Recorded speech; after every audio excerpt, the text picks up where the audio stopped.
and wanna hate this. I'll always show up and make a statement. I don't ever slow up, no I don't take shit. I got no love for the fakeness. If you wanna play tough and wanna hate this, I'll always show up and make a statement. Everything I do so instinctive and so passionate. Every word I'm moving. 2000 race start ചെയ്തത്. പക്ഷെ police ഡിപ്പാർട്ട്മെന്റിൽ വരുന്നത് 2009 paralysed ആയി park താഴേക്ക് surgery കഴിഞ്ഞപ്പോഴേക്കും ആദ്യം doctor പറഞ്ഞു തനിക്ക് ഇനി നോർമൽ ലൈഫ് ഇല്ല. റേസ് ഈ ജോലി ഇത് ഫാമിലി എല്ലാന്റെ ADGP ഇപ്പത്തെ എല്ലാന്റെ ADGP അവർകളാണ് മനോജ് പ്രണാസ് സാർ. പക്ഷെ ഇപ്പൊ ഞാൻ വിജിലൻസിലാണ്. ശരിക്കും മോട്ടോർ സ്പോർട്സ് എന്ന് പറയുന്നത് ഇന്ത്യൻ ഒളിമ്പിക് അസോസിയേഷൻ അംഗീകരിച്ചതും സെൻട്രൽ സ്പോർട്സ് കൗൺസിലിന്റെ അണ്ടറിൽ വരുന്നതുമായ ഒരു സ്പോർട്സ് ആണ്. ഏജ് പറയേണ്ട വിരോധം. പിറ്റേ ദിവസം കാലത്ത് കട്ടിലിന് എഴുന്നേക്കാൻ പറ്റിയില്ല. ഞാൻ വരുമ്പോ കാണുന്നത് എന്റെ കിടക്കുന്ന കട്ടിലിന്റെ നേരെ ഫ്രണ്ടിലായിട്ട് ഫുള്ള് എന്റെ ഗിയേഴ്സ് മുഴുവൻ നേരത്തെ വെച്ചു. എനിക്ക് പറഞ്ഞൊരു 2.5 ലക്ഷം രൂപ. Hi, this is Sriram here. Welcome to our channel Samis Racing and also welcoming you all to another episode of A Day with a Racer. This is Jimon Anthony. ആള് vigilance department ആണ് work ചെയ്യുന്നത്. Vigilance and anti corruption. ആളൊരു rally റേസറും കൂടിയാണ്. Recent Himalayan rally ഒക്കെ win ചെയ്തിട്ട് വന്നിട്ടുള്ളതാണ്. അപ്പൊ ഇന്നത്തെ ഒരു എപ്പിസോഡ് ആളുടെ കൂടെയാണ്. ഇതൊരു റേസറിന്റെ ഒരു വീഡിയോ പ്രൊഫൈലാണ് ആക്ച്വലി നമ്മളിന്ന് ഉദ്ദേശിച്ചിട്ടുള്ളത്. അപ്പൊ ആളതുപോലെ തന്നെ ഒരു 2000 ആ ടൈമിലാണ് റേസിലേക്ക് വരുന്നത്. നോർമലി എല്ലാവരും പറഞ്ഞ പോലെ യമഹ 2 സ്ട്രോക്ക് ബൈക്സിലാണ് ആള് വന്നിട്ടുള്ളത്. അത് കഴിഞ്ഞിട്ട് കുറച്ചൊരു ഗ്യാപ്പും കാര്യങ്ങളും എടുത്തു കഴിഞ്ഞിട്ട് പിന്നീട് റാലിയിലേക്ക് മാറുകയും കാര്യങ്ങളൊക്കെ ചെയ്തു. അതിന്റെ ഇടയിൽ ആൾക്ക് റീസെന്റ് ഒരു ബാക്ക് പെയിൻ ഒരു സർജറി ഒക്കെ ചെയ്ത് അത് കഴിഞ്ഞ് എന്താ പറയാ അരക്ക് തളർന്നിട്ട് കുറെ കാര്യങ്ങൾ റെസ്റ്റ് എടുത്തിട്ട് അതിന് തിരിച്ചു വന്നിട്ടാണ് ഈ റാലി കാര്യങ്ങളൊക്കെ വിൻ ചെയ്തത്. ഇതൊക്കെ ജസ്റ്റ് ആളുടെ ഒരു ബ്രീഫ് മാത്രമാണ്. നമുക്ക് ആളുടെ വിശേഷങ്ങളിലേക്ക് കിടക്കാം. വെൽക്കം. ഹലോ. അപ്പൊ ജീവൻ ചേട്ടാ, ഇത് എങ്ങനെയാണ് നമ്മൾ ഈ റേസ് എന്ന് പറഞ്ഞ ഒരു ഇതിലേക്ക് വരാൻ ഉണ്ടായ സാഹചര്യം? എങ്ങനെയാണ് അതൊരു സ്റ്റാർട്ടിങ് കാര്യങ്ങളൊക്കെ വരുന്നത്? റേസ് എന്ന് പറഞ്ഞ സംഭവത്തിലേക്ക് ഞാൻ വന്നത് ഫസ്റ്റ് ഓഫ് ഓൾ ഞാൻ പഠിച്ചതെല്ലാം കളമശ്ശേരിയിലാണ്. കളമശ്ശേരി സെയിന്റ് പോൾസ് കോളേജിലാണ്. അത് കഴിഞ്ഞ് ഗവൺമെന്റ് IT കളമശ്ശേരിയിലാണ് പഠിച്ചുകൊണ്ടിരുന്നത്. അപ്പോ ആ കാലഘട്ടത്തിൽ എനിക്ക് വീട്ടിൽ നിന്ന് ഒരു ബൈക്ക് എടുത്തു തരാമെന്ന് പറഞ്ഞു. അപ്പോ ആ നേരത്ത് കളമശ്ശേരിയിലാണ് നമ്മളുടെയൊക്കെ സീനിയർ റൈഡറാണ് ബിനു ജോൺ, ബിഗ് ബിനു. അപ്പൊ അദ്ദേഹത്തിന്റെ വർക്ക്ഷോപ്പ് കളമശ്ശേരിയിലാണ്. ഞാൻ അവിടെ ചെന്ന് ഇതിലെ വർക്ക്ഷോപ്പിൽ ചെന്നത് ഏത് ബൈക്ക് മേടിക്കണം ചേട്ടാന്ന് ചോദിക്കാനായിരുന്നു. അപ്പൊ പുള്ളി പറഞ്ഞു അന്ന് ആ ടൈമിൽ 2000 കാലഘട്ടം. ആ ടൈമിലാണ് 5 സ്പീഡ് യമഹ ലോഞ്ച് ചെയ്തത് ഇന്ത്യയിൽ. ഇതാണ് ബെസ്റ്റ് ബൈക്കാണ് 5 സ്പീഡ് യമഹ, എടുത്തു എന്ന് പറഞ്ഞു. ഞാൻ പോയി നേരെ ക്ലാസ്സിൽ നിന്ന് ഇറങ്ങി നേരെ എടപ്പള്ളിയിൽ ചെന്നിറങ്ങി അമ്മയുടെ ഷോറൂമിൽ പോയി ബൈക്ക് ഓടിച്ചു നോക്കി. ഓക്കെ, നല്ല ബൈക്കാണ്. അങ്ങനെ ആ ബൈക്ക് എനിക്ക് വീട്ടുകാർ മേടിച്ചു. അപ്പച്ചൻ മേടിച്ചു തന്നു. ആ ബൈക്ക് മേടിച്ച് 2 വീക്ക് കഴിഞ്ഞ് ഞാൻ സൺഡേ വീടിന്റെ വഴിയിൽ റോട്ടിൽ നിൽക്കാൻ നേരത്തെ ബിൻചേട്ടൻ ഫുൾ കിറ്റ് ഇട്ടുണ്ട് പ്രാക്ടീസിന് പോകുന്നു. ഞാൻ കൈ കാണിച്ച് നിർത്തിയപ്പോൾ ബിൻചേട്ടൻ പറഞ്ഞു പ്രാക്ടീസിനാണ് കാണാൻ വന്നോട്ടെ ചേട്ടാന്ന് കൂടെ. അതായിരുന്നു തുടക്കം. അത് പോയി പുള്ളി പ്രാക്ടീസ് ചെയ്ത് ബിൻചേട്ടൻ പ്രാക്ടീസ് ചെയ്യുന്ന കളമശ്ശേരിയിൽ പോയി കണ്ടു കഴിഞ്ഞപ്പോഴാണ് ഇത് കൊള്ളാലോ ഈ പരിപാടി, ഇതിനകത്ത് നമുക്കൊന്ന് കൈവച്ച് നോക്കിയാലാ. എത്ര നാളും ഞാൻ സ്പോർട്സിലായിരുന്നു, ഫുട്ബോൾ പ്ലെയർ ആയിരുന്നു. അത് കഴിഞ്ഞപ്പോഴാണ് ഇതിനകത്തേക്ക് തിരിഞ്ഞത്. 2000 ബൈക്ക് റേസ് എന്ന് പറഞ്ഞ പരിപാടിയിലേക്ക് വന്നു. എന്റെ അപ്പനമ്മയും ഗവൺമെന്റ് ഡിപ്പാർട്ട്മെന്റിൽ, അപ്പനും പോലീസിലും അമ്മച്ചി ES ഡിപ്പാർട്ട്മെന്റിലായിരുന്നു. അപ്പൊ അവരുടെ ഒരു ഡ്രീം എന്ന് പറയുന്നത് എന്നെ ഒരു ഗവൺമെന്റ് ഉദ്യോഗസ്ഥനാക്കുക. ഞങ്ങൾ 2 മക്കളാണ്. എനിക്ക് ചേച്ചിയുണ്ട്. 2 പേരും ഗവൺമെന്റ് ഉദ്യോഗസ്ഥനാണ്. അപ്പൊ അവരാണ് കൂടുതൽ എനിക്ക് വേണ്ടി ടെസ്റ്റുകൾക്കുള്ള പേപ്പറും കാര്യങ്ങളൊക്കെ അയച്ചുകൊണ്ടിരുന്നത്. എനിക്ക് അത്തരത്തിൽ അങ്ങനെ ഒരു പോലീസുകാരനാവണമെന്നൊന്നും എനിക്ക് താല്പര്യം ഉണ്ടായിരുന്നില്ല അതില്.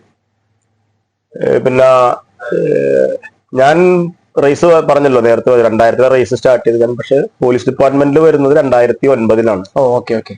അപ്പൊ അതുവരെ റേസ് ഓടിക്കുന്നുണ്ടായിരുന്നു. റേസ് 2005 വരെ ഞാൻ കണ്ടിന്യൂസ് 2005 കൊല്ലം ഓടിച്ചു. അതിന്റെ ഇടയിൽ ഞാൻ ഒരു 1.5 കൊല്ലത്തോളം ഗൾഫിൽ പോയി, ദുബായി പോയി. കൂട്ടുകാരെല്ലാവരും ഗൾഫിൽ പോയപ്പോൾ എല്ലാവരും എനിക്കൊരു ആഗ്രഹം തോന്നി. അങ്ങനെ ഒരു 1.5 കൊല്ലം അവിടെ പോയി നിന്ന്.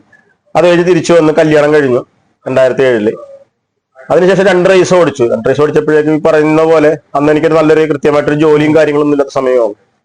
അപ്പൊ എല്ലാം കൂടി കൊണ്ടുനടക്കാൻ അറിയാലോ. മോട്ടോർ സ്പോർട്സ് എന്ന് പറഞ്ഞത് സാധാരണ സ്പോർട്സ് എല്ലാം എക്സ്പെൻസീവ് ആണ്. പിന്നെ ബിൻചേട്ടന്റെ കാരണം കൊണ്ടാണ് അത്ര നാളും ഞാൻ ഓടിച്ചോണ്ടിരുന്നത്. കാരണം ബൈക്ക് ആയാലും ഗിയേഴ്സ് ആയാലും എല്ലാം പുള്ളിയാണ് തന്നുകൊണ്ടിരുന്നത്. അപ്പൊ അങ്ങനെ ഒരു ബുദ്ധിമുട്ട് വന്നു, സാമ്പത്തികമായ ബുദ്ധിമുട്ട് വന്നപ്പോഴാണ് റേസിൽ നിന്നും പുറകോട്ട് പോയത്. പിന്നെ ഒരു 11 കൊല്ലത്തോളം ഓടിക്കാതിരുന്നു. പിന്നെ 2018 വീണ്ടും റേസിലേക്ക് വരുന്നത്. വീട്ടിലെ കാര്യം പറയുകയാണെങ്കിൽ വീട്ടുകാരുടെ സപ്പോർട്ട് ഇല്ലാതെ ഇങ്ങനെ ഒരു സ്പോർട്സ് നമുക്ക് കൊണ്ടുനടക്കാൻ പറ്റില്ല. ഇപ്പൊ ശ്രീരാമ ഓടിക്കുന്ന ഒരാൾ തന്നെ ആയതുകൊണ്ട് അതിനെ കുറിച്ച് കൂടുതൽ അറിയാം. കാരണം ഫാമിലിയുടെ സപ്പോർട്ട് ആവശ്യമാണ്. ഇപ്പൊ നേരത്തെ തുടങ്ങിയപ്പോൾ പറഞ്ഞു ഞാൻ ഇഞ്ചുറി വന്ന് കിടന്നപ്പോഴൊക്കെ അവരത്രയും അധികം കഷ്ടപ്പെട്ടിട്ടുണ്ട്. ശരിക്കും അവരാണ് കഷ്ടപ്പെടുന്നത് ആ നേരത്ത്. അതിനുശേഷം ഞാൻ വീണ്ടും ഓടിക്കാൻ തുടങ്ങി. സാധാരണ ഒരു നോർമൽ ഫാമിലി ആണെങ്കിൽ ആരും സമ്മതിക്കാത്തൊരു കാര്യമാണ്. കാരണം അത്രയും വലിയൊരു ഇഞ്ചുറി ആയിരുന്നു, നട്ടലിനായിരുന്നു ഇത് പറ്റിയത്. അങ്ങനെ താഴത്തേക്ക് പാരലൈസ്ഡ് ആയി പാർക്ക് താഴേക്ക്.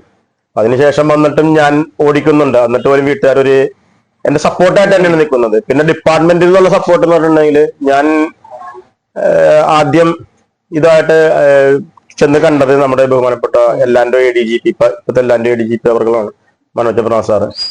അന്ന് അദ്ദേഹം ഹെഡ് ക്വാർട്ടർ ADGP ആണ്. അദ്ദേഹത്തിന് ചെന്ന് നേരിട്ട് കണ്ടു. ഞാൻ ഈ കാര്യങ്ങൾ എന്റെ ഫോട്ടോസും കാര്യങ്ങളും കണ്ടപ്പോൾ പുള്ളി വളരെ പോസിറ്റീവായിട്ടാണ് അതിനെ അപ്രോച്ച് ചെയ്തത്. നീ പോയി ഓടിക്കടാ, നമുക്ക് വളരെ പ്ലസ് പോയിന്റ് ആയിട്ടൊരു മറുപടിയാണ്. നമ്മൾ അത് പ്രതീക്ഷയല്ല സത്യത്തിൽ ചെന്നത്. പക്ഷെ എന്നെ തന്നെ ഞെട്ടിച്ചുകൊണ്ട് നീ പോയി ഓടിക്ക്, എന്താ നോക്കട്ടെ, നമുക്ക് നമ്മുടെ പേരിൽ ഓടിക്കാം, നമ്മുടെ കേരള പോലീസിന്റെ പേരിൽ ചെയ്യാം, നീ പോയി ACP-നെ കാണു എന്ന് പറഞ്ഞു. ഞാൻ ചെന്ന് ACP തന്നെ കാണാൻ പറഞ്ഞു. ഞാൻ അവിടെ ചെന്ന് കഴിഞ്ഞപ്പോഴേക്കും മനോജ് സാർ പറഞ്ഞിരുന്നു, വിളിച്ചു പറഞ്ഞു. കാരണം ഒരു ADGP റാങ്കിലുള്ള ഒരു ഉദ്യോഗസ്ഥൻ, ഞാൻ പറഞ്ഞല്ലോ അത് പോലീസ് ഡ്രൈവറാണ്, അങ്ങനെ അപ്രോച്ച് ചെയ്യുന്ന വിചാരിച്ചില്ല. പക്ഷെ എനിക്ക് വളരെ പോസിറ്റീവ് ആയിട്ടാണ്. അതിനുശേഷം ഞാൻ എല്ലാം പോലീസിന്റെ പേരിലാണ് ഓടിക്കുന്നത്. ഓൺ ഡ്യൂട്ടി ആയിട്ടാണ് എന്നെ വിടുന്നത്. ഇവിടെ ഞാൻ കേരള പോലീസിനെ റെപ്രസെന്റ് ചെയ്ത് ഓടിച്ചിട്ടുണ്ടായി. പക്ഷെ ഇപ്പൊ ഞാൻ വിജിലൻസിലാണ്.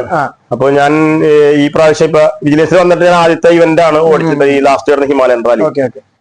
അത് പോകാൻ വേണ്ടി ഞാൻ പക്ഷെ പേപ്പർ കൊടുത്തിട്ട് എനിക്ക് അത് ഡ്യൂട്ടി ആയിട്ട് കിട്ടിയില്ലായിരുന്നു. കാരണം അതിനകത്ത് ചെറിയൊരു ടെക്നിക്കലി എന്തോ വിഷയം വന്നിട്ട് ഡിലേ ആയി. അത് ചെയ്ത് കിട്ടും, ചെയ്തു തരാന്ന് പറഞ്ഞു, ഡ്യൂട്ടി ആക്കി തന്നെ ചെയ്തു തരാന്ന് പറഞ്ഞു. പക്ഷെ ഞാൻ ഈ പ്രാവശ്യം പോയത് ലീവ് എടുത്തിട്ടാണ് പോയത്. ഇത് ഈ ചരിത്രത്തിൽ പോലും ഇല്ല. ഒരു പോലീസ് ഡിപ്പാർട്ട്മെന്റിൽ നിന്ന് ഓൺ ഡ്യൂട്ടി ആയിട്ട് വന്ന് ഇന്ത്യയിൽ പാർട്ടിസിപ്പേറ്റ് ചെയ്യുന്ന ആദ്യത്തെ മനുഷ്യനാണ് ഞാൻ. അപ്പൊ അതിനൊരു സപ്പോർട്ട് തരിക എന്ന് പറയുന്നത് ചെറിയൊരു കാര്യമല്ല. കാരണം നമ്മളിപ്പോ ഫുട്ബോൾ, ക്രിക്കറ്റ് അങ്ങനെയൊക്കെ കേരള പോലീസിന് നമ്മൾക്ക് അറിയാം. കേരളത്തിൽ തന്നെ ഏറ്റവും, ഇന്ത്യയിൽ തന്നെ ഏറ്റവും ടോപ്പ് ടീമുകളിൽ ഒരു സമയത്ത് കേരള പോലീസിന്റെ ഫുട്ബോൾ ടീമായിരുന്നു മിക്ക സ്പോർട്സിലും. പക്ഷെ ഇത് കേട്ടുകേൾവില്ലാത്തൊരു സ്പോർട്സ് ആണ്. പലവർക്കും ഇതൊരു ലീഗൽ സ്പോർട്സ് ആണെന്ന് പോലും അറിയാൻ പാടില്ല. ഇപ്പോ ശരിക്കും മോട്ടോർ സ്പോർട്സ് എന്ന് പറയുന്നത് ഇന്ത്യൻ ഒളിമ്പിക് അസോസിയേഷൻ അംഗീകരിച്ചതും സെൻട്രൽ സ്പോർട്സ് കൗൺസിലിന്റെ അണ്ടറിൽ വരുന്നതുമായ ഒരു സ്പോർട്സ് ആണ്. പക്ഷെ നമ്മളുടെ ചുറ്റുമുള്ള കൂടെയുള്ളവർക്ക് പോലും ഇത്രയും അപ്രൂവ്ഡ് സ്പോർട്സ് ആണെന്ന് പോലും അറിയാൻ പാടില്ലാത്ത ഒരു സാധനമാണ്. അങ്ങനെ ഒരു സാധനമായിട്ട് ചെല്ലുമ്പോൾ അത്രയും പോസിറ്റീവായിട്ട് എനിക്കൊരു സാധനമാണ് കിട്ടിയത്. അതിന് വളരെ താങ്ക്ഫുൾ ആണ് ഡിപ്പാർട്ട്മെന്റിനോട്. ഈ റാലി റേസ് ഇതൊക്കെ ഓടിച്ചിരുന്നു പറഞ്ഞു. എന്താ ഏജ് പറയേണ്ട ഒരു അതുണ്ടോ? ഏജ് പറഞ്ഞ 42 വയസ്സായി, ബുക്കിൽ 42 വയസ്സായി. 82 ആണ് എന്റെ ഡേറ്റ് ഓഫ് ബർത്ത്. അപ്പൊ ഈ ഏജിൽ നമുക്ക് ഇപ്പൊ നോർമലി ഇപ്പൊ കുറെ പിള്ളേരുകൾ സ്റ്റാർട്ടിങ്ങിൽ വരുന്നുണ്ട്. അപ്പൊ ആ ഒരു ഏജ് മാറ്റം വരും നമ്മുടെ ഫിറ്റ്നസ്സിൽ കാര്യങ്ങളൊക്കെ എത്രത്തോളം അതൊരു മാറ്റം വരും? നമുക്ക് ഏജ് ആയിട്ട് എങ്ങനെയാ നമ്മൾ ഇത്രയും വലിയൊരു ഇവന്റ് മാനേജ് ചെയ്ത് പോകുമ്പോ നമ്മുടെ ബോഡി ഇതെങ്ങനെയാ സപ്പോർട്ടിങ് ആക്കി നമ്മൾ അതിനെ എടുക്കാൻ പറ്റുന്ന എങ്ങനെയാ ചെയ്യണത്? തീർച്ചയായിട്ടും ഹാർഡ് വർക്ക് തന്നെ വേണം. അതിന് നല്ല ഹാർഡ് വർക്ക് തന്നെ വേണം. കാരണം 20 വയസ്സിലുള്ള ഫിറ്റ്നസ് ഒരിക്കലും 40 വയസ്സിൽ കിട്ടില്ല. ഏജ് വലിയൊരു ഫാക്ടർ തന്നെയാണ്. നമ്മൾ തന്നെ കാണുന്നുണ്ടല്ലോ ഇന്റർനാഷണൽ മത്സരങ്ങളിലൊക്കെ ഒരു 30 ഏജ് ലിമിറ്റ് എന്ന് പറയുന്നത്. അപ്പൊ നമ്മളിപ്പോ 42-ൽ നിന്നുകൊണ്ടാണ് ചെയ്യുന്നത്. ആക്ച്വലി എനിക്ക് 43 ഉണ്ട്.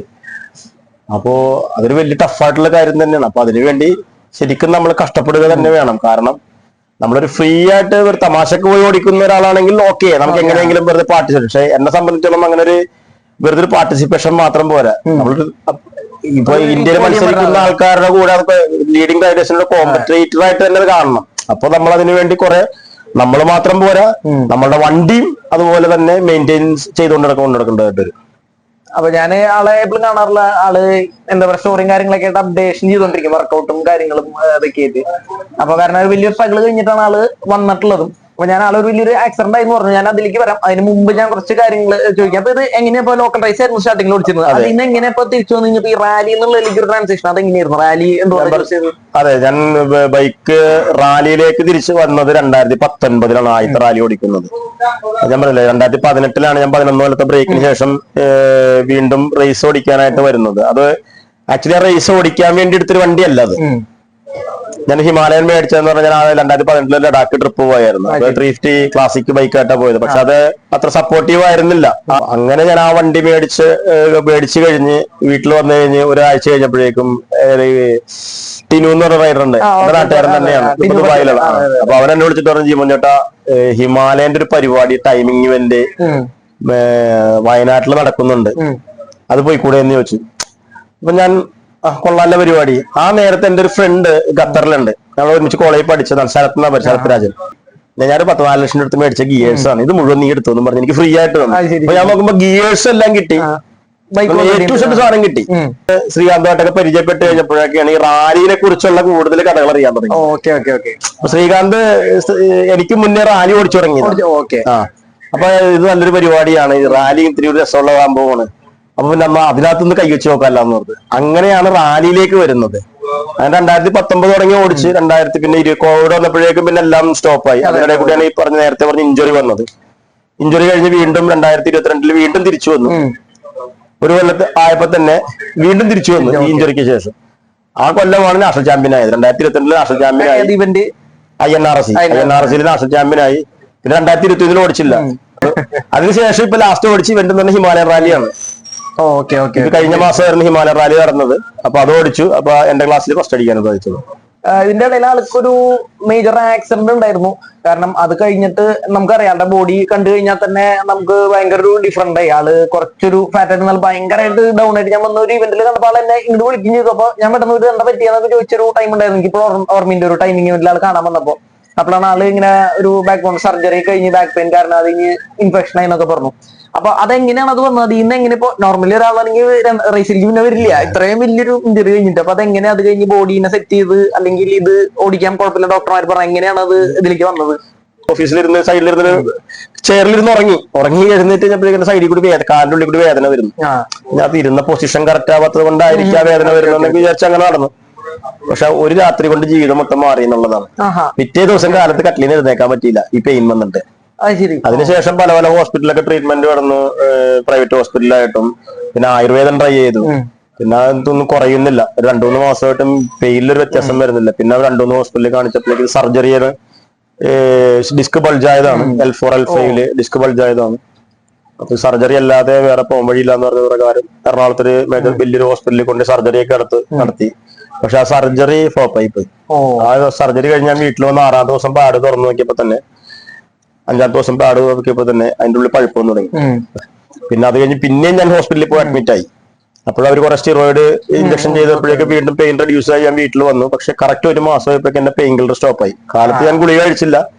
ഒരു 10 മണിയായി കഴിഞ്ഞപ്പോഴേക്ക് എനിക്കൊന്ന് യൂറിൻ പോലും പാസ് ചെയ്യാൻ പറ്റാത്തത്ര പെയിൻ.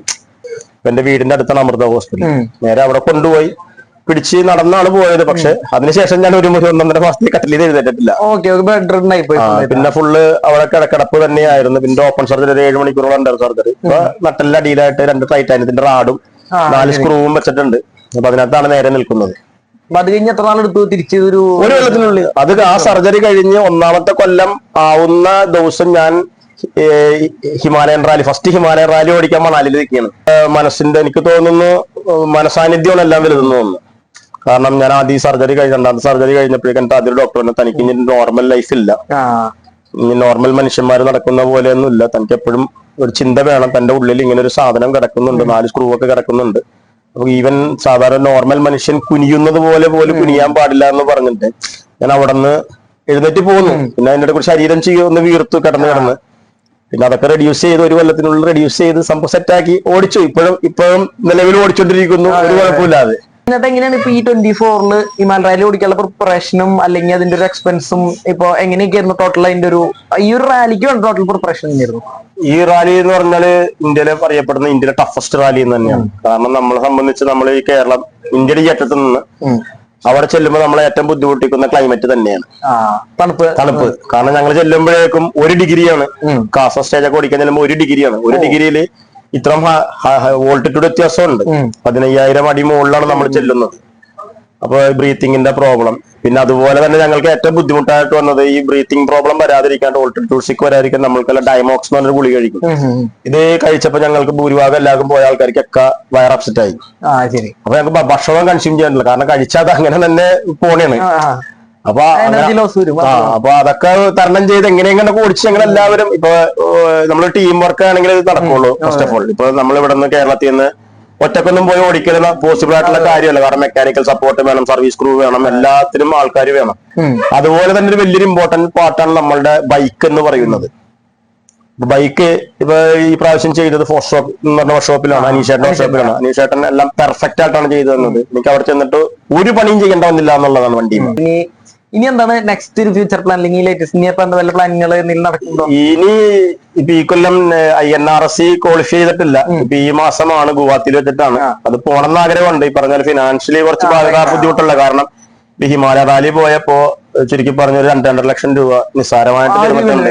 കാരണം ഫ്ലൈറ്റ് ടിക്കറ്റും വണ്ടിയുടെ ട്രാൻസ്പോർട്ടേഷനും എൻട്രിയും എല്ലാം കൂടി നല്ലൊരു എമൗണ്ട് പൊട്ടിയിട്ടുണ്ട്. ഈ പറഞ്ഞ സ്പോൺസർഷിപ്പ് മേടിക്കാൻ പറ്റാത്തത് കൊണ്ടും ഒക്കെ ആയതുകൊണ്ട് ഇതെല്ലാം കയ്യിൽ നിന്ന് തന്നെ ഉണ്ടാക്കണം. അപ്പൊ ഇനി നെക്സ്റ്റ് പരിപാടി എന്ന് പറയുന്നത് ഇനി ഇന്ത്യയിൽ ഓടിക്കാത്ത ഇതുപോലത്തെ വലിയ വലിയ റാലികളുണ്ടല്ലോ, സജോബ, സ്റ്റോം, അങ്ങനെയുള്ളതൊക്കെ ഒന്ന് കൈവച്ച് നോക്കാനാണ് ഇനി പ്രതീക്ഷിക്കുന്നത്. ഇനി ഈ വർഷത്തിൽ ഒരെണ്ണം വെച്ച് ഓടിക്കാം ആ ഒരു പ്ലാനിലാണ്. കാരണം എല്ലാം ഓടിക്കാനായിട്ട് ഈ പറഞ്ഞ പോലെ എക്സ്പെൻസീവ് ആയതുകൊണ്ട് പറ്റുന്നില്ല കാര്യം. റാലിയിൽ ഫസ്റ്റ് ആയിട്ട് INRCയിൽ ഈ വണ്ടിയാണ് റാലി ടവർ വെച്ച് ഓടിക്കുന്ന വണ്ടി. അപ്പൊ അത് കഴിഞ്ഞവർ എനിക്ക് വേറെ റാലി ടവറോട് അയച്ചു തന്നു എന്റെ കസ്റ്റമേഡ് ആയിട്ട്. ഒരു വിജിലൻസ് അല്ലെങ്കിൽ പോലീസ് ഡിപ്പാർട്ട്മെന്റ് ആണ് വരുന്നത്. അപ്പൊ ഇന്ന് കുറെ റൈഡേഴ്സുകൾ ഇപ്പൊ അല്ലെങ്കിൽ ഇപ്പൊ റോഡില് ഇപ്പൊ കുറെ ആൾക്കാർ വണ്ടി എടുക്കണു, ഓവർ സ്പീഡ്, എക്സോസ്റ്റ് കാര്യങ്ങളൊക്കെ ചെയ്തിട്ട് ഓടിക്കുന്നവരുണ്ട്. അപ്പൊ ഏറ്റവും ബെസ്റ്റ് ആയിട്ടുള്ള ആളാണ്. അപ്പൊ ഈ ഒരു ഡിപ്പാർട്ട്മെന്റിലപ്പോ അവർക്ക് എന്താണ് ഒരു ഉപദേശം അല്ലെങ്കിൽ കൊടുക്കാനുള്ളത്, അല്ലെങ്കിൽ അതേപോലെ റോഡിൽ ഓടിക്കുന്നവർക്കും അല്ലെങ്കിൽ പുതിയ റൈഡേഴ്സ് വരുന്നവർക്ക് എന്താ പറയാനുള്ളത്? കാരണം ഇപ്പൊ തന്നെ ശ്രീരാമൻ പുതിയ റൈഡേഴ്സ്, അപ്പൊ അതിനകത്തൊരു പ്രായം ഒരു വലിയൊരു വിഷയം തന്നെയാണ്. കാരണം മെച്യൂരിറ്റി എന്ന് പറയുന്ന സംഭവം, തന്തവൈബ് എന്നൊക്കെ പറയൂലേ, നമ്മളൊക്കെ തന്തവൈബിൽ നിൽക്കുന്ന ആൾക്കാരാണ്. പക്ഷെ മെച്യൂരിറ്റി ഇല്ലായ്മയാണ് കാണിക്കുന്നത്. കാരണം അവരെ സംബന്ധിച്ച് വേറൊരു സ്ഥലം കാണുന്നില്ല അവർക്ക്. ഇപ്പൊ ഇറങ്ങുന്ന വണ്ടികളെല്ലാം സാധാരണ ഒരു പവറുള്ള വണ്ടിയല്ല. ഇപ്പൊ ഞാൻ ഓടിച്ചോണ്ടിരിക്കുന്ന നേരത്തെ ഏറ്റവും പവറുള്ള വണ്ടി എന്ന് പറഞ്ഞാൽ 5 സ്പീഡ് മഹിം സോഹനമാണ്. നമ്മൾ ഫെസിലിറ്റികൾ ഇവിടെ കുറവാണ് ആക്ച്വലി. ശ്രീരാമിന് അറിയാം, നമ്മളിപ്പോ ഒരു പ്രാക്ടീസിന് ശ്രീരാം എത്ര വർഷം കോയമ്പത്തൂർ പ്രാക്ടീസ് ചെയ്തിട്ടുണ്ട് തൃശ്ശൂരിന്ന്. ഒരു ദിവസം നമ്മൾ അതിനു വേണ്ടി മാറ്റി വെച്ച് അത്രയും പൈസ എക്സ്പെൻസ് ചെലവാക്കിയിട്ടാണ് നമ്മൾ കോയമ്പത്തൂർ പോയി പൈസ. കാരണം എന്തുകൊണ്ടാണ് നമുക്ക് നല്ലൊരു സ്ഥലം ഇവിടെ ഇല്ലാത്തത്.